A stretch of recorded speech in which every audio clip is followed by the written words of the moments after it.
What's up everyone, my name is Gus and welcome back to the channel. I know a lot of y'all have been waiting for this one, so welcome to the Tri-Slosher competitive guide. The Tri is my favorite weapon and I use it a lot in competitive play, so I have a wealth of knowledge and experience on this particular weapon. So I'm excited to share this information with you.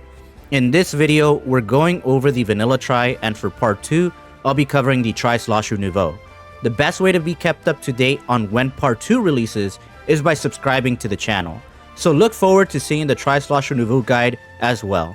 If you enjoyed the video, please be sure to hit that like button, comment, and subscribe. It's honestly the best way to support me and the work that I do on this channel, and I really appreciate it. Lastly, I'd like to give a huge shout out to Aloha. They helped in putting this video together, so be sure to give them a follow on Twitter as well.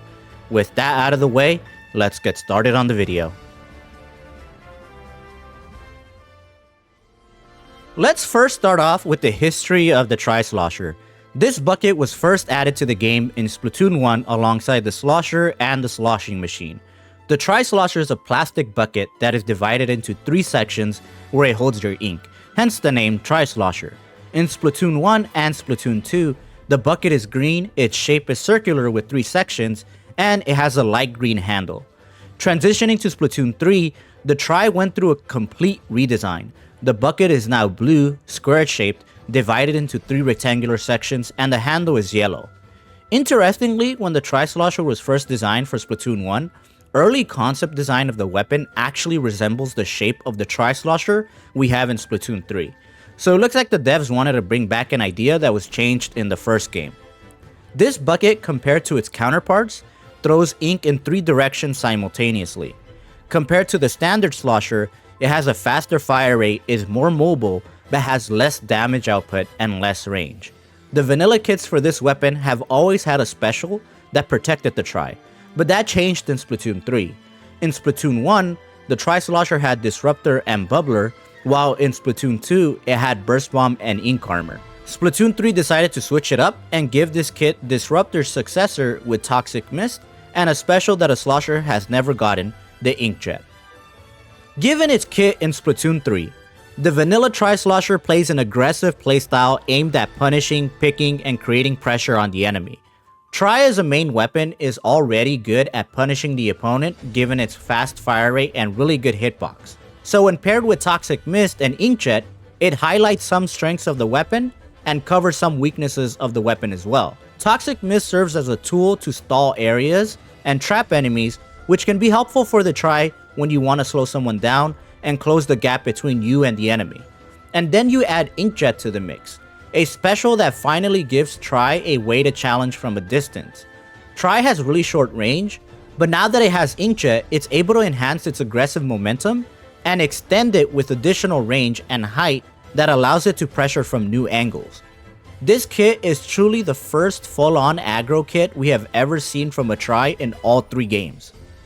So to get a better idea of why Tri's playstyle is aggressive with this kit, let's take a look at the features of the main weapon, the sub, and the special. The main weapon itself is known for being incredibly punishing in the front lines. It has decent painting capabilities, a fast fire rate, a pretty big hitbox, and good damage.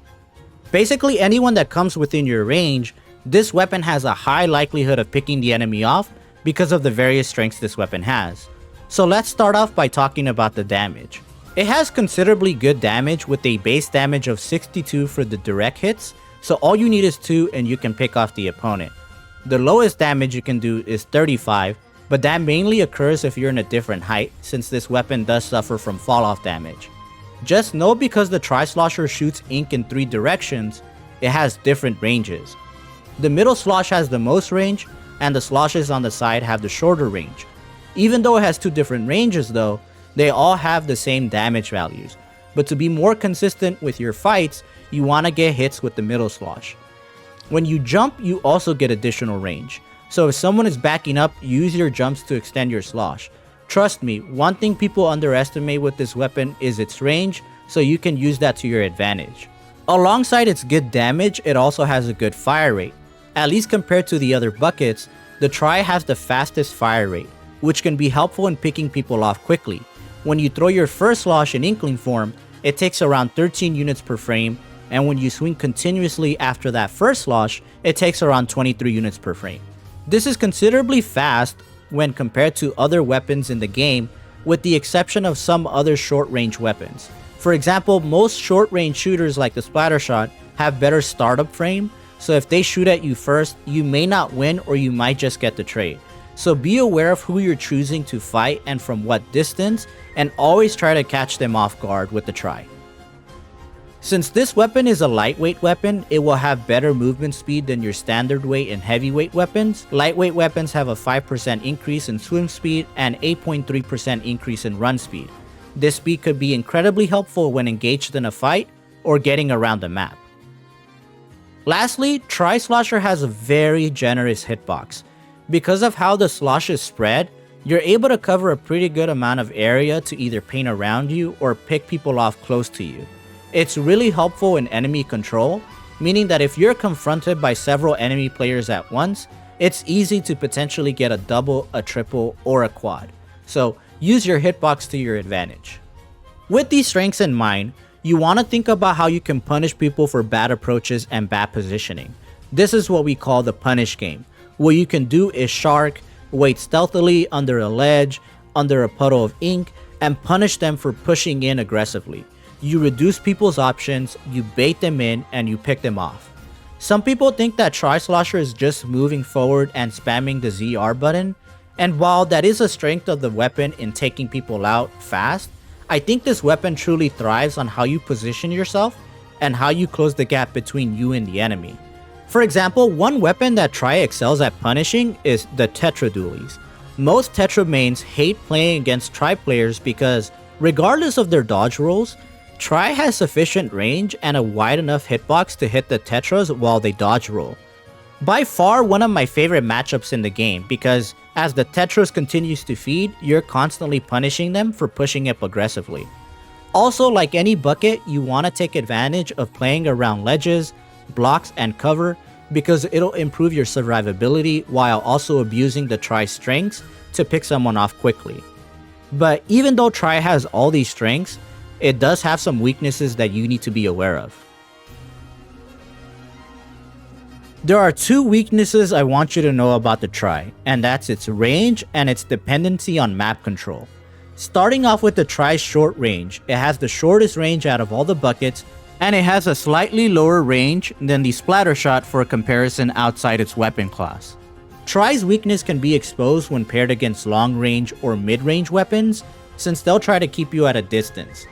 This is why I said your positioning is important for this weapon. You want to be able to close the gap, because a common mistake I see with people who play Tri for the first time is that they go in head first, spam the ZR button trying to get a pick, to only get outplayed, outranged, and picked off. Don't do this, it will not help you. Be wary of how far away people are. If they're close within your range, use your jumps to your advantage. If they're far away, have your teammates paint for you so you can move in ahead. And that's why I said its other weakness is map control. Tri needs map control to thrive. This weapon is really dependent on your team to paint for you so you can be enabled and create pressure.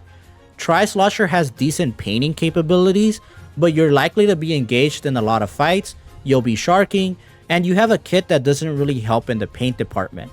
Mist does not paint for you, Inkjet does not paint for you, and you're likely not to be the main painter on your team. So if you find yourself in situations when map control is not in your favor, you might struggle with doing anything in the match. The best way to minimize this specific weakness is through team composition, which we'll talk about later. But since we've gone over the strengths and weaknesses of the main weapon, let's start going over how we should synergize the kit with the Tri. Starting off with the sub, Toxic Mist. Toxic Mist is a non-lethal utility sub. When thrown, it creates an area of mist where if an opponent is caught within it, they move slower and their ink slowly diminishes. The longer the enemy is in the mist, the stronger the effect becomes. Once the enemy is outside of it, or if it ends, the enemy goes back to their normal speed and they begin to recover ink again. The sub lasts for about 5 seconds and it takes up around 60% of your ink tank. With this understanding of what the sub is capable of doing, the key things you want to consider when using it alongside the Tri is trapping enemies to close the distance to secure picks and create area denial that could potentially slow down enemy pushes. So first, Toxic Mist will serve a purpose in creating offensive opportunities for you and your team. For example, before you engage in a 1v1, throw a Toxic Mist towards that enemy. Their automatic reaction might be to swim away, but fortunately for you, they will have reduced speed and you will be able to use your fast fire rate to your advantage. If they decide to fight and shoot you while they're in the mist, take your time. They will lose even more ink, making it easier for you to approach them. Don't play at their pace, make them play at yours. This is how you use the sub offensively with your main weapon. You trap people to slow them down to make it easier for you to get the pick. This might be the primary reason you use Mist with Tri, but you can also use it defensively to buy yourself time and your teammates time. A defensive approach to this sub is using it to zone and create area denial. This is not something unique to Tri, and I think all weapons that use Toxic Mist can capitalize on this strength. In a way, Toxic Mist creates a splash wall, which prevents enemies from coming in, and it's helpful in stalling pushes. I really like using this sub in specific modes such as Rainmaker and Clams, because in objectives such as those that require teams to push up quickly, Toxic Mist can slow their momentum down. For example, if the enemy team is holding the Rainmaker and you're out of their range to stop them, you can throw a well-placed Toxic Mist to slow them down. Think of Mist as a tool to deny and control entry into areas that you need to hold to either maintain key areas of the map or prevent the enemy from gaining points.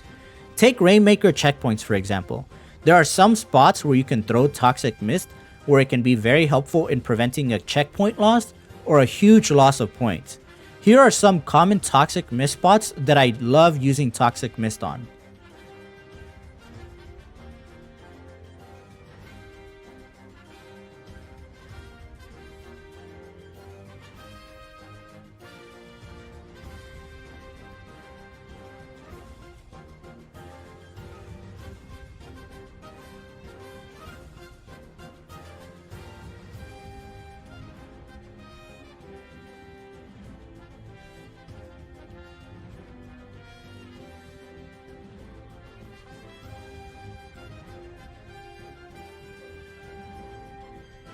Overall, with this sub, as you can see, it can serve two purposes. You could use it offensively with the Tri, and you could use it defensively with any weapon. For the most part, Toxic Mist has a more stall-orientated purpose, but given how quick the Tri can take people out, it gives you that opportunity to close the gap for the Tri and use it offensively. While these are some cool strengths to consider with the sub, there are several weaknesses with it which makes it hard to justify in a meta where bombs are more favored. The main weakness of this sub is that it does not paint, it does not damage the enemy, it can be easy for the enemy to get out of or avoid, and it does take a bit of ink to use. If you throw one Toxic Mist with Tri-Slosher, you have 6 sloshes left, so if you ever throw a Toxic Mist and it serves no purpose, people can simply go around it, wait it out, and you just lost a lot of ink with only 6 sloshes to spare. There are some abilities that minimize the effectiveness of the sub. For example, sub resistance up, swim speed, run speed, intensify action will all have some type of impact on the sub. If the enemy has only one sub resistance up, it reduces the effectiveness by 5%. If the enemy has any run speed or swim speed on, that can help the enemy from getting outside the mist. Intensify action also makes it easier for players to squid roll with less momentum. So if you time your Toxic Mist wrong, a player can squid roll through the Toxic Mist, ignoring the stalling capabilities of the sub.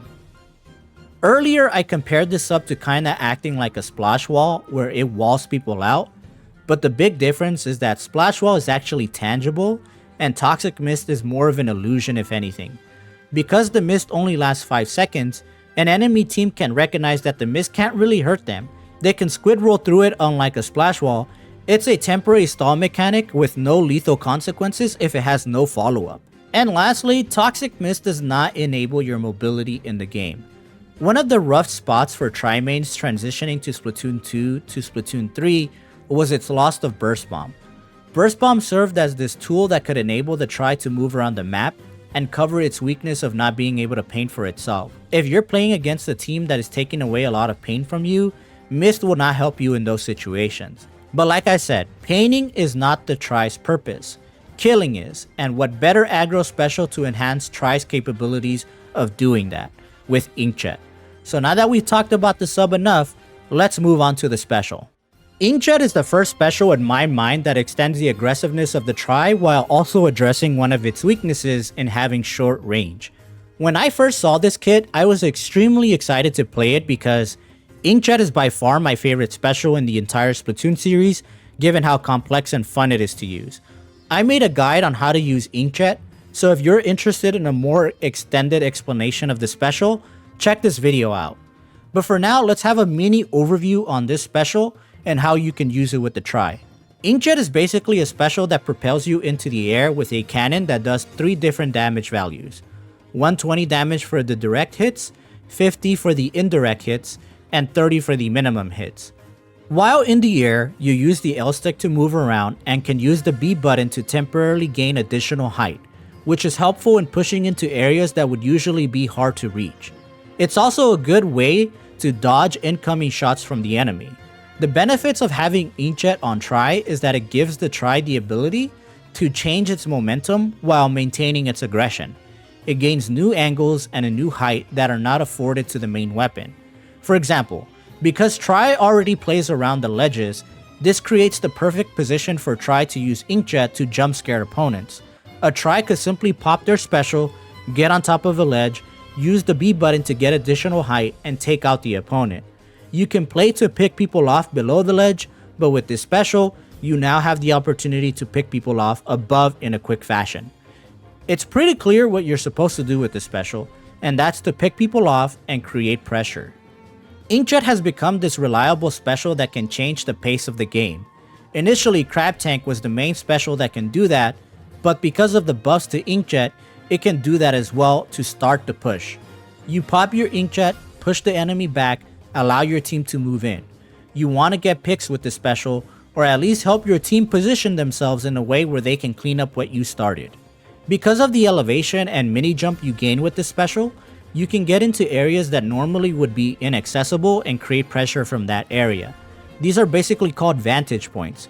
Areas on the map that you can take with your Inkjet create a lot of pressure because you're denying entry into common defensive spots, or you're attacking them and it's difficult for them to challenge you. Here are a few examples of vantage points you can take.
Lastly, 2 additional benefits Tri gets with the Inkjet is that the special extends the Tri's range, and it can combo with the weapon. Tri doesn't really have the tool as a main weapon or a sub to challenge a long-range weapon, and because long-range weapons tend to be a bit slower, you have the opportunity to capitalize on Inkjet to secure those picks. The range also helps you in securing some combos. If you find yourself in a position where you hit a person with your slosh, but they swim away, quickly use your Inkjet to cut them off. Even if you don't hit them directly, if you hit them with the 50 damage shot, that should be enough to secure the pick after you damage them with your main weapon. One thing about the Inkjet is that it's up to you to maximize the value of it. So if you don't use it well, you might have your weaknesses exposed with this special. The weakness you want to be aware of is that this special requires good aim and tracking to deal damage. It has a recall when the special ends that can be exploited, and you have a pretty big hitbox making you an easier target. You have to be able to aim well with this special. If you're missing a lot of your shots, you're losing a lot of value. There's a small delay or an interval between each shot, so people can wait those out, and you're not going to be securing picks with it if people are not getting hit. If the enemy is fast enough, they could shoot you down before you're able to do anything with the special. It has a pretty big hitbox, and honestly, an Inkjet's bane of existence is the E-liter because they can snipe you out of the air if they're precise. And even if they don't shoot you down while your special is active, this special does have a recall with the display marker that anyone including the enemy can see. An enemy can camp your recall spot and take you out. But honestly, these weaknesses can be minimized with practice. As long as you're hitting close enough to the enemy, you can hit them with the 250 indirect damage hits and take them out. As for the vulnerability weakness, use your mini jump and the ability to go into squid form to mix up your movement options. You can also coordinate your special with your team to maximize the special, because if popped by itself, this weapon can be avoided and shot down. But if you pair it with other specials that pressure the enemy so they can't aim at you, you can increase the Inkjet survivability. So after talking about the kit, you can clearly see what the mindset you should have with this overall weapon. It's an aggressive mindset. So now that we covered the basics, let me walk you through some advanced techniques you should consider to maximize the Tri's punish game. Let's talk about some advanced techniques you may want to know. A lot of people think that Tri-Slosher players just throw their sloshes and it makes the weapon easy. But honestly, there's a lot of thought that goes behind where you position yourself and how you move in to maximize the capabilities of this weapon. Tri-Slosher doesn't have any fancy techniques like the Slosher where you can flick the sloshes, for example. With this weapon, the advanced technique is more about your approach with the main weapon and the mindset you want to have to advance your punish game. The two techniques you should consider honing in on is sharking and stealth swimming. Sharking is probably one of the most useful tools for any weapon that has good damage and a quick time to kill. Basically, sharking is camping in an area where you're hiding in your own ink, waiting for someone to approach, and you take them out. This can be incredibly helpful when they have no idea where you are, or you're trying to bait them in, and you jump scare them and you kill them one by one. Play patiently, hide, observe what's happening, and once they are within Tri's range, take them out. Just know that if you do this, you can still be caught by the enemy. When you submerge yourself in ink, you leave trails and there's a noise of bubbles that the enemy can hear to spot you. They can also look at their map to identify common trails. If they see a slosh that looks like the Tri-Slosher, and if they're aware enough, they can catch you off guard. There are also some weapons, more particularly subs and specials, that are able to sniff you out while you're sharking. For example, fighting against weapons that have torpedo, point sensor, wave breaker, and killer whale could decrease your success with sharking. So if a team begins to identify your abilities to shark with their subs or special, you should adapt as well and mix it up. And lastly, the other key technique for Tri-Slosher is stealth swimming, which is able to help in decreasing the weaknesses of sharking. When you swim, you leave a ripple of ink behind you, so people can see how you're moving. But if you move slow enough, you actually do not leave any ripples and you don't make any sound effects. So when you combine sharking and stealth swimming, it can maximize your movement options when you want to take someone out stealthily. You can use Ninja Squid, and that's completely an option, but I think if you can master how to do stealth swimming, you won't need Ninja Squid. Tri as a main weapon is really keen on playing the punish game, so if you add these two techniques to your toolbox, it will only elevate the impact you have on changing the pace of the game. Moving on to the maps. Like any bucket, any map with a lot of cover or ledges for you to use your main weapon or your special is going to be amazing for this variant. The key difference here is that you have an Inkjet, which can elevate you into areas to give you height advantage. So Mako Mart, Mahi Mahi Resort, and Manta Maria are good examples of maps that are great to play for this specific variant, especially on modes such as Rainmaker and Clamblitz. For example, on Manta Maria Rainmaker, you can use your Inkjet right in front of the checkpoint on the left to block a common path the enemy uses to get a defensive position to prevent the Rainmaker from dropping on the right. Ledges are your best friend with this weapon, so take a look at all the maps that can do that for you. You want to avoid maps where Tri's lack of range holds it back and where Inkjet can be easily countered, because backlines have the ability to hide and shoot from a distance. So if you're playing on a map like Wahoo or Hammerhead, which tend to be pretty open and have some okay Inkjet spots, at least in comparison to others, it could be difficult, especially if they have that charger player on the opposite end. Remember, team composition is very important, so let's take a look at 3 things you want to consider when designing your composition with a vanilla Tri. There are 3 things you want to consider when designing a comp with a Tri-Slosher: paint, range, and pace. Paint to allow the Tri to move around easily, range to push people off when the Tri can't, and weapons that match the pace Tri wants to play. Basically, your team composition should be centered around giving the Tri something you like. The Tri-Slosher is not going to be the main painting weapon on your team, so having either splashes, a 10 attack splatter shot, any of the juniors can work.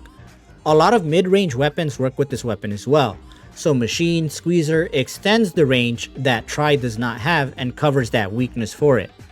I preferably do not like playing with a charger with Tri-Slosher, because when you use this weapon, you're likely to put yourself in a position where you will die a lot, and this can cause stress on the charger player because when outnumbered, it can be easily overwhelmed.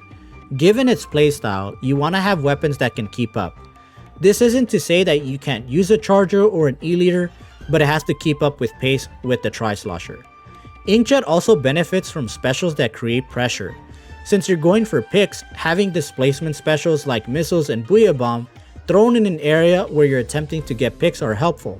Try having a healthy special balance where each special serves a specific purpose to help you maximize your win condition. At the end of the day, work this out with your team and try to see what the synergy is between all your weapons. The Tri-Slosher is very similar to the regular Slosher and the Slosher Deco in that a lot of quick respawn is very helpful.